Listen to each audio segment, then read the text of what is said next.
Hello everyone, स्वागत है आपका स्टडी रूल में। फ्रेंड्स, आज हमने कुछ क्वेश्चन लिए, इंपॉर्टेंट क्वेश्चन। देखिए, इसको आपको देखने में बहुत ही हेल्प होगा। ठीक है, तो देखिए, पहला क्वेश्चन है हम लोगों का कि एक आयताकार जलाशय में 42,000 लीटर जल है। यदि जलाशय की लंबाई 6 मीटर, चौड़ाई 3.5 मीटर हो तो जलाशय में जल की गहराई कितनी होगी। यदि दिया हुआ है आपका 1 मीटर क्यूब, मतलब कि 1 घन मीटर में कितने लीटर के बराबर है, आपका 1000 लीटर के बराबर है। ठीक है, तो देखिए यहाँ पे क्या दिया हुआ है आपका कि 42,000 लीटर। ठीक है, तो इसको क्या करेंगे कि घन मीटर में इसको चेंज कर लेंगे। ठीक है, घन मीटर में इसलिए चेंज कर लेंगे कि सारी जो वैल्यू दिया हुआ है आपका मीटर में दिया हुआ है, इसलिए इसको हम क्या करेंगे, घन मीटर में चेंज कर लेंगे। तो देखिए, ये होता है आपका क्या कि कितना दिया हुआ है 1000 लीटर, और जबकि है कितना 42,000 लीटर। तो इस 42,000 लीटर को क्या करेंगे, घन मीटर में चेंज कर लेंगे। तो देखिए, जब 1000 लीटर 1 घन मीटर के बराबर है तो 42,000 लीटर कितने घन मीटर के होगा, तो 42 घन मीटर के बराबर हो जाएगा। मतलब कि आपका क्या हो जाएगा कि ये जो 42,000 जो घन मीटर है, अरे लीटर है, ये कितने के बराबर हो जाएगा आपका कि 42 घन मीटर के बराबर हो जाएगा। ठीक है, कितने के बराबर हो जाएगा, ये 42 घन मीटर के बराबर हो जाएगा। ठीक है, तो देखिए आप क्वेश्चन हल करेंगे। देखिए क्वेश्चन में क्या है कि एक आयताकार जलाशय में, देखिए लंबाई कितना दिया हुआ है 6 मीटर, चौड़ाई 3.5 मीटर। तो देखिए हम जानते हैं कि जो कोई आयताकार है तो वो घनाभ के रूप में होगा। ठीक है, तो इसमें लंबाई, चौड़ाई और ऊंचाई तीनों होगी। तो देखिए इसका आयतन क्या होता है, तो देखिए घनाभ का जो आयतन होता है वो लंबाई गुणे चौड़ाई गुणे ऊंचाई होता है। ठीक है, तो आपका देखिए लंबाई कितना दिया हुआ है 6 मीटर, तो क्या लिखेंगे 6 मीटर, ये आपकी लंबाई हो गई। ठीक है, देखिए चौड़ाई कितना दिया हुआ है 3.5 मीटर, और गहराई या ऊंचाई जो होता है हम लोग को निकालना है, तो ऊंचाई को हम लोग मान लेंगे कितना, यच। ठीक है, यच मीटर मान ले रहे हैं, और ये कितने के बराबर है आपका 42 घन मीटर के बराबर है। ठीक है, दिया हुआ है क्योंकि 42 लीटर पूरे उस आयताकार जो आपका घन है उसमें 42,000 लीटर क्या है, पानी है। तो ये कितने के बराबर है, 42 घन मीटर के बराबर। ये इसी को हल कर लेंगे तो ये आपकी गहराई निकल जाएगी। ठीक है, तो अब देखिए यहाँ पे सभी मतलब गुणे के रूप में है, तो ये दाहिने साइड हो जाएंगे, चले जाएंगे तो क्या हो जाएगा, भाग के रूप में हो जाएगा। तो इसलिए हम करेंगे क्या, एच बराबर 42 बटे के कितना 6 गुणे कितना 3.5। तो 3.5 को हम लोग 35 लिख दे रहे हैं, और दशमलव का जो होता है वो ऊपर का हो जाएगा, गुणा हो जाएगा।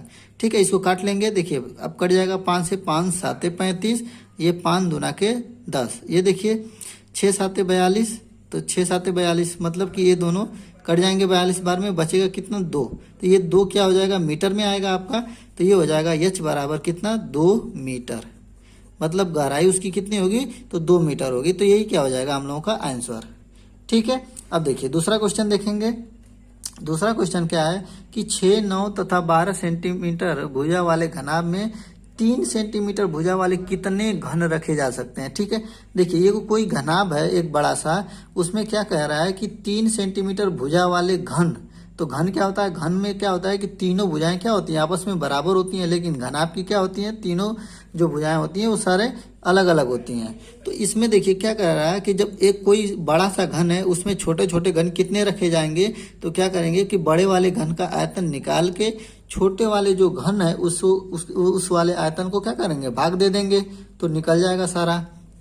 तो देखिए ये जो है आपका घनाभ का आयतन लिखेंगे क्या कि घनाभ का आयतन, घनाभ का आयतन बराबर कितने, मान लीजिए उसमें कितने घन रखे जाएंगे, यन हम मान ले रहे हैं। ठीक है, यन गुणे एक घन का आयतन निकालेंगे, एक घन का आयतन।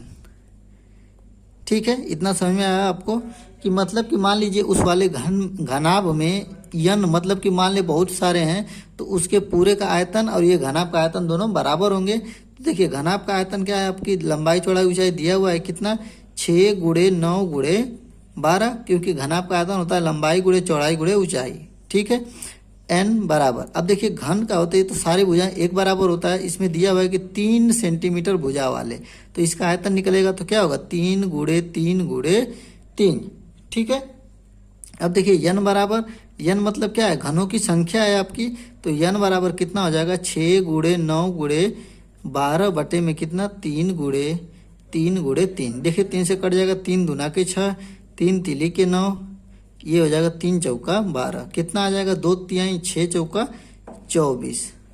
ये आपका क्या आ गया 24, 24 क्या आ गया, ये घनों की संख्या है, ठीक है, क्या है, घनों की संख्या। तो ये हो जाएंगे कितने आपके आ गए, 24 घन आ गए आपके, ठीक है। अब देखिए अगला क्वेश्चन फिर देखते हैं। अगला क्वेश्चन है आपका 9 के पावर 2/3 प्लस रूट में 27 है माइनस रूट में 3 का मान ज्ञात कीजिए। तो देखिए इसको क्या करेंगे, अब ये 9 है, अब देखिए क्या है 2/3 है, जो आपका 2/3 है। अब देखिए इसको ऐसे भी कर लेंगे कि 9 को क्या लिख लेंगे, 3 के पावर 2 लिख सकते हैं इसको, 3 के पावर 2। अब ये क्या है आपका 2/3 है, ऐसे कर ले रहे हैं हम। अब देखिए इसको क्या कर सकते हैं प्लस, अब देखिए इस 27 को क्या लिख सकते हैं, 3 गुणे 3 गुणे 3 लिख सकते हैं, माइनस ये रूट में आपका 3 दिया हुआ है आपका। अब देखिए इसको क्या लिख सकते हैं, 3 के पावर 4, तो जो 3 के पावर 4 होगा और ये बटे में 3 लिखेंगे तो बटे वाले 3 को क्या करेंगे, देंगे, इसका घन हो जाएगा आपका। देखिए स्क्वायर जो रूट में होता है उसको क्या लिखते हैं, 1/2 लिखते हैं, जो घन होता है उसको 1/3 लिखते हैं, तो इसीलिए हमने 1/3 को क्या कर दिया, इसको घन लिख दिया, ठीक है। प्लस अब देखिए इसके लिए क्या हो जाएगा, एक पेयर के लिए एक बाहर हो जाएगा और बचेगा क्या 1, तो ये रूट में बस 3 बच जाएगा, अब माइनस रूट में 3, इतना समझ में आपको। अब देखिए अब यहाँ पे क्या है 3 है, मतलब घन, ये घनमूल है आपका, तो घनमूल में 3 का पेयर बनता है, तो 3 तो इसमें से निकल जाएगा, बचेगा कितना, 1 बचेगा, तो ये आपका बचेगा कितना 3, ये ऐसे हो जाएगा घनमूल में और ये बचेगा 3, ठीक है। अब देखिए प्लस प्लस यहाँ पे लिख लेंगे। अब देखिए यहाँ 3 का रूट में 3 है और यहाँ पे माइनस रूट में 3 है, तो 3 में से 1 चला जाएगा तो बचेगा कितना 2√3, ठीक है। अब देखिए यहाँ पे घन वाला है करणी और यहाँ पे क्या है वर्गमूल वाला करणी है, तो ये दोनों आपस में जुड़ नहीं सकते, नहीं घट सकते हैं, तो यही क्या हो जाएगा आपका आंसर हो जाएगा, ठीक है।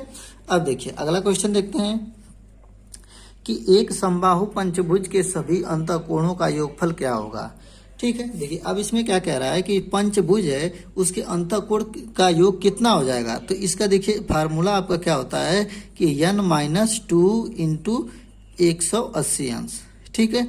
अब यहाँ पे मान लीजिए त्रिभुज है हम लोगों का, तो यहाँ पे n का मान क्या रखेंगे, 3 रखेंगे, तो देखिए 3 - 2 गुणते 180 अंश, 3 में से 2 जाएगा, 1 गुणे 180 बराबर कितना 180 अंश, मतलब कि त्रिभुज के जो अंतःकोण होते हैं कितने अंश का होता है, 180 अंश का होता है।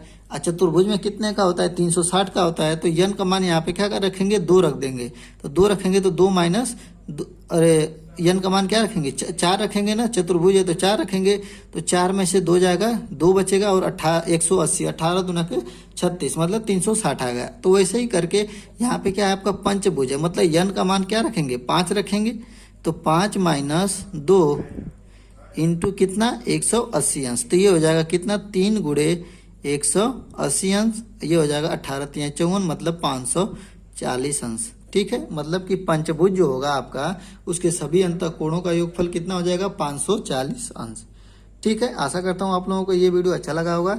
यदि आप लोगों को ये वीडियो अच्छा लगता है तो प्लीज़ लाइक करें, यदि आप मेरे चैनल पर नए हैं तो प्लीज़ चैनल को सब्सक्राइब करें। मिलेंगे अगले वीडियो में, तब तक के लिए जय हिंद जय भारत।